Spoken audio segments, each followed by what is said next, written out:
Chapter 15 air crossing breathing technique.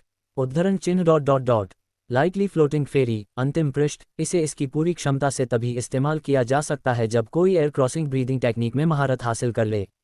ये 7वें rank से नीचे के किसी भी व्यक्ति के लिए अजेय होगा और 9वें रैंक से नीचे के सभी लोगों के लिए एक बेहतरीन गति कौशल है। एयर क्रॉसिंग ब्रीदिंग टेक्निक की सामग्री नीचे दी गई है और इसकी न्यूनतम आवश्यकताएं हैं मार्शल पाथ के तीसरे रैंक के शिखर पर होना और आंतरिक शक्ति इनर स्ट्रेंथ का स्वामी होना। जैसे ही कौशल के अंतिम 10वें हिस्से का अनुवाद हुआ, नकुल ने अपनी उत्तेजना को बाहर निकाला। उसने कभी नहीं सोचा था कि लाइटली फ्लोटिंग फेरी जैसे कौशल में एक पूरक कौशल भी होगा। ये तकनीकी रूप से लाइटली फ्लोटिंग फेरी को एक उच्च स्तर तक बढ़ा रहा था। अब नकुल इस बात की पुष्टि कर सकता था कि लाइटली फ्लोटिंग फेरी कम से कम एक पीक रैंक मार्शल आर्ट कौशल था। ज्यादातर लोग जानते थे कि मार्शल आर्ट को कोर, लो, मिडिल, हाई और पीक में बांटा गया था। हालांकि इसका मतलब यह नहीं था कि पीक रैंक के मार्शल आर्ट कौशल शीर्ष पर थे। अफवाहें थीं कि होली मार्शल स्किल्स भी थीं, ऐसे कौशल जो पीक रैंक मार्शल आर्ट कौशल से भी ऊपर थे। इसी तरह मार्शल पाथ के 9 रैंकों के ऊपर होली मार्शल पाथ भी था। नकुल ने सुना था कि होली मार्शल पाथ में प्रवेश करने के लिए किसी को होली मार्शल स्किल सीखना होता था। जाहिर है, नकुल की स्थिति के साथ वह होली स्किल्स के बारे में सोच भी नहीं सकता था। यहाँ तक कि सन फेदर सिटी के सच्चे मार्शल आर्टिस्ट भी होली मार्शल पाथ के स्तर को छू नहीं सकते थे। रात हो गई थी। आखिरकार नकुल ने इसकी सामग्री का अनुवाद कर लिया था और पूरी लाइटली फ्लोटिंग फेरी सामने आ चुकी थी। अगर मैं अभी चीक को समझ पाता हूँ तो चौथे रैंक से नीचे का कोई भी प्रतिद्वंद्वी मेरा मुकाबला नहीं कर पाएगा। नकुल ने तुरंत लाइटली फ्लोटिंग फेरी की सामग्री सीखना शुरू कर दिया। एक बार जब लाइटली फ्लोटिंग फेरी शुरुआती चरणों में प्रवेश कर जाती तो नकुल तुरंत ची का उपयोग शुरू कर सकता था। आधे घंटे बाद नकुल लाइटली फ्लोटिंग फेरी के केवल कुछ हिस्सों को ही समझ पाया था। हालांकि अकेले लाइटली फ्लोटिंग फेरी के माध्यम से ची को समझने की कोशिश करना अभी भी थोड़ा मुश्किल था। सन फेदर सिटी में ऐसे हजारों साधक थे जो तीसरे रैंक के शिखर पर पहुंच चुके थे, लेकिन उनमें से कई कभी भी आंतरिक शक्ति को नहीं समझ पाएंगे और चौथे रैंक तक नहीं पहुंच पाएंगे।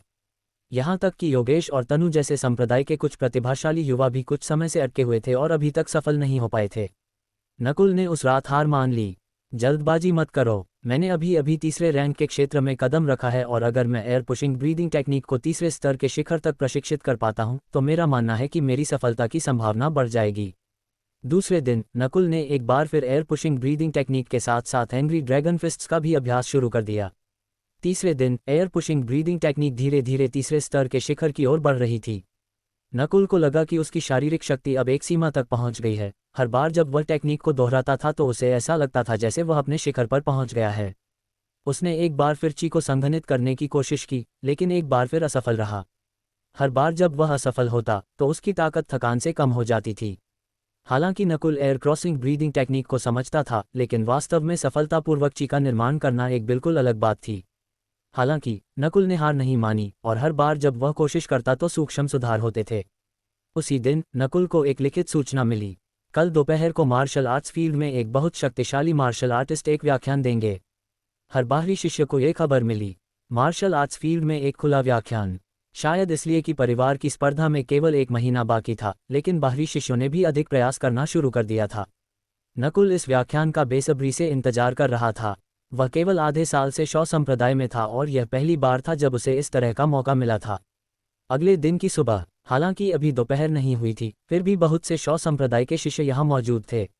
नकुल ने कई मजबूत बाहरी शिष्यों को भी देखा जो आमतौर पर दिखाई नहीं देते थे। देखो, वे शीर्ष 3 बाहरी शिष्यों में से 2 हैं, तनु और योगेश। यहाँ तक कि दिलीप शॉ भी, जो 5वें स्थान पर हैं, यहाँ हैं। इन लोगों का मुख्य फोकस बाहरी शिष्यों में शीर्ष पर रहने वाले लोग थे। शॉ संप्रदाय में 13 से 18 साल की उम्र के 1000 से अधिक युवा थे। उनमें से आधे से अधिक दूसरे रैंक के थे।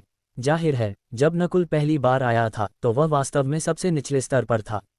मैदान पर सबसे अधिक ध्यान उन लोगों पर था जो शीर्ष 10 में थे। सबसे अधिक ध्यान तनु पर था, जिसकी उम्र 15 साल थी। उसकी सुंदरता भीड़ में सबसे अलग थी। वह न केवल खूबसूरत थी, बल्कि उसमें महान प्रतिभा भी थी और वह योगेश के साथ तीसरे स्थान पर थी। देखो, वह अतुल है जो पहले स्थान पर है। अतुल के प्रकट होते ही एक हलचल मच गई।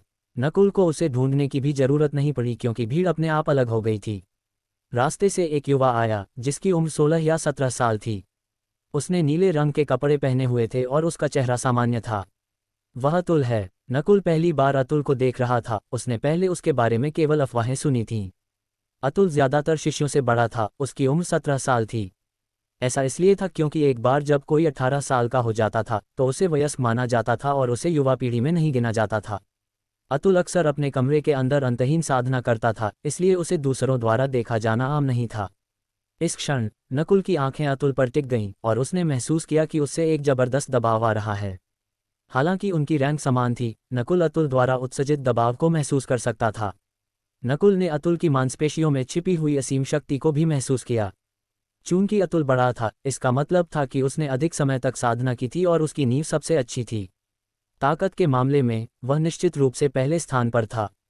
कोई आश्चर्य नहीं कि वह सबसे मजबूत बाहरी शिष्य का खिताब पाने लायक था। नकुल उसे में कोई भी कमी नहीं ढूंढ सका। जैसे ही अतुल प्रकट हुआ, तीसरे स्थान पर रहे योगेश और 5वें स्थान पर रहे दिलीप शॉ ने अपनी लड़ने की इच्छा दिखाई। शीर्ष 5 बाहरी शिष्यों के बीच ताकत में ज्यादा अंतर नहीं था।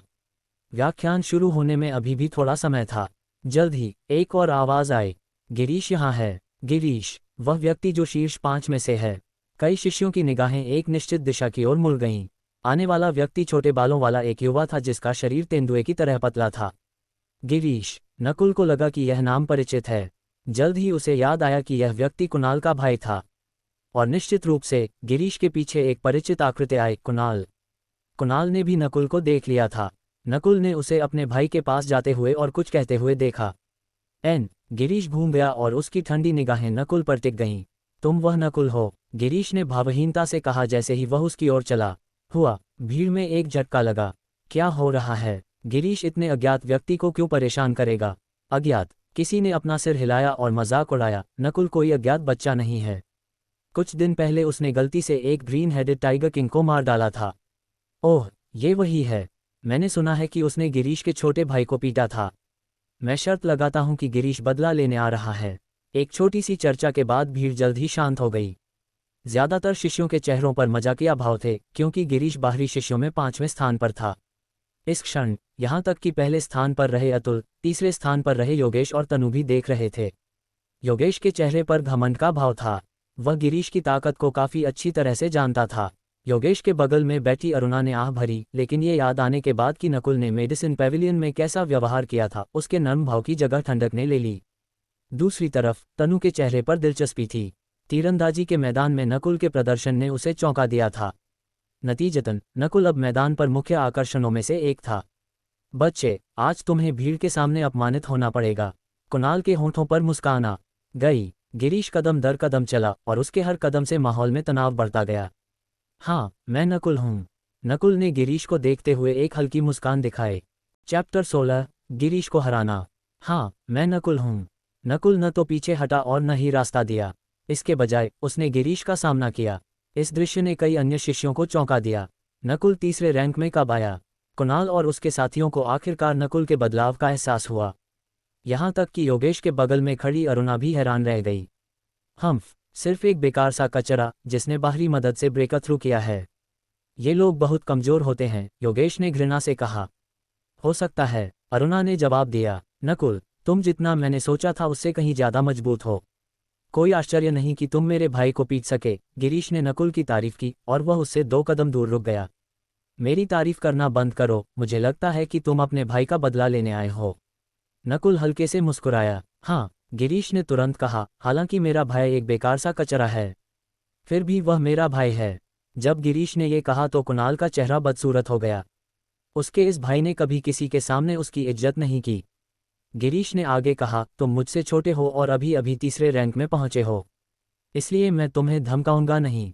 अगर तुम मेरे पहले 10 वार से बच जाते हो तो मैं इस बात को यहीं खत्म कर दूंगा। ठीक है। नकुल गिरीश के व्यवहार से थोड़ा हैरान था। कुणाल का भाई उतना घमंडी नहीं था जितना उसने सोचा था। दोनों ने मार्शल आर्ट्स फील्ड पर एक खाली जगह पर एक दूसरे का सामना किया। अब शुरू हो रहा है। गिरीश का आभा अचानक ठंडा हो गया और उसके चारों हाथ पैर एक जहरीले सांप की तरह मुड़ने लगे। 13 changes of the poisonous snake. 13 changes of the poisonous snake. कुछ शिष्यों को इस कौशल का इतिहास पता था। गिरीश के प्रतिद्वंद्वी के रूप में नकुल ने एक अजीब सी ठंडक महसूस की। हालांकि दोनों भाइयों ने 13 changes of the poisonous snake सीखा था, गिरीश उसे बहुत दबाव दे सकता था। सांप का दूसरा बदलाव। गिरीश ने नकुल के सिर की ओर सांप की तरह वार किया। नकुल ने केवल अपने सिर की ओर एक ठंडक महसूस की। प्रतिद्वंद्वी की गति और शक्ति कुणाल की दोगुनी थी। यह अच्छा था कि उसकी बाईं आंख अभी भी गिरीश के हमले के रास्ते को आसानी से देख सकती थी, इसलिए उसने रोकने के लिए एक मुक्का लगाया। पाह! नकुल ने अपने मुक्के से गिरीश को दूर फेंक दिया, लेकिन उसे लगा कि प्रतिद्वंद्वी का शरीर मक्खन जैसा था। गिरीश जमीन पर मुड़ा और फिर विस्फोटक गति और शक्ति का उपयोग करके नकुल की ओर वापस चला गया। कोई आश्चर्य नहीं कि वह 5वां सबसे अच्छा बाहरी शिष्य कहलाने लायक है। उसे ऐसा महसूस हुआ कि उसका प्रतिद्वंद्वी कोई इंसान नहीं, बल्कि एक घातक, चालाक सांप था। पाह! पाह! पाह! गिरीश का सामना करते हुए नकुल के चेहरे पर एक गंभीर भाव था। इतने कम समय में नकुल लगभग कई बार हार चुका था। मुझे आश्चर्य है कि मैं अपनी बाईं आंख का उपयोग किए बिना कितनी दूर जा सकता हूँ। नकुल बहुत शांत था। एक बार जब वह अपनी बाईं आंख का उपयोग करता तो उसकी प्रतिक्रिया की गति और दृष्टि नाटकीय रूप से बढ़ जाती, इसलिए यह उसके लिए कोई चुनौती नहीं होगी। बेशक अपनी बाईं आंख का उपयोग किए बिना भी नकुल की प्रतिक्रिया की गति पहले से ही उसी रैंक के अन्य मार्शल लर्नर से अधिक थी। शुरुआत में नकुल पर बहुत दबाव था। हालांकि जैसे जैसे लड़ाई जारी रही, उसने गिरीश के खिलाफ इस लड़ाई में अपने अनुभव और युद्ध कौशल को बेहतर किया। पाह! पाह! बेंग! दोनों परछाइयां मैदान पर एक साथ लड़ रही थीं। दोनों ने करीबी लड़ाई के कौशल का इस्तेमाल किया और जिस गति से वे लड़ रहे थे वह बहुत तेज थी। नकुल की ताकत मेरी कल्पना से कहीं ज्यादा है। पहले ही 5 बार हो चुके हैं। कुछ अन्य शिष्यों को लगा कि यह अविश्वसनीय था। उसका सुधार इतनी तेजी से हो रहा है। अरुणा की सांस लेने की दर बढ़ने लगी। ज्यादा दूर नहीं, कुणाल अपने माथे से पसीना पोंछ रहा था। उसने सोचा था कि उसके भाई की ताकत से उसे नकुल को हराने के लिए केवल 2 या 3 वार की जरूरत होगी, लेकिन बाद वाले ने अप्रत्याशित रूप से इतना सुधार कर लिया था। जल्द ही यह 6ठा वार था। सांप का चौथा बदलाव। गिरीश की हरकतें समुद्र की तरह हो गईं। वे मथते थे, कूदते थे और नकुल के चारों ओर लिपटे थे। जैसे ही चौथा बदलाव शुरू हुआ, गिरीश की क्षति नाटकीय रूप से बढ़ गई। नकुल ने दबाव को बढ़ते हुए महसूस किया और याद किया कि कुणाल ने 13 changes of the poisonous snake के केवल पहले 3 रूप ही सीखे थे। हालांकि गिरीश ने पहले 7 बदलाव सीखे थे। हर क्रमिक बदलाव को सीखना कठिन था, लेकिन क्षति भी उसी तरह नाटकीय रूप से बढ़ जाती थी। नकुल को ऐसा लगा जैसे उसके प्रतिद्वंद्वी के पास कोई हड्डियां नहीं हैं और वह करीब और करीब आ रहा था। शुभ! नकुल ने सहज रूप से गिरीश से दूर जाने के लिए लाइटली फ्लोटिंग फेरी का इस्तेमाल किया।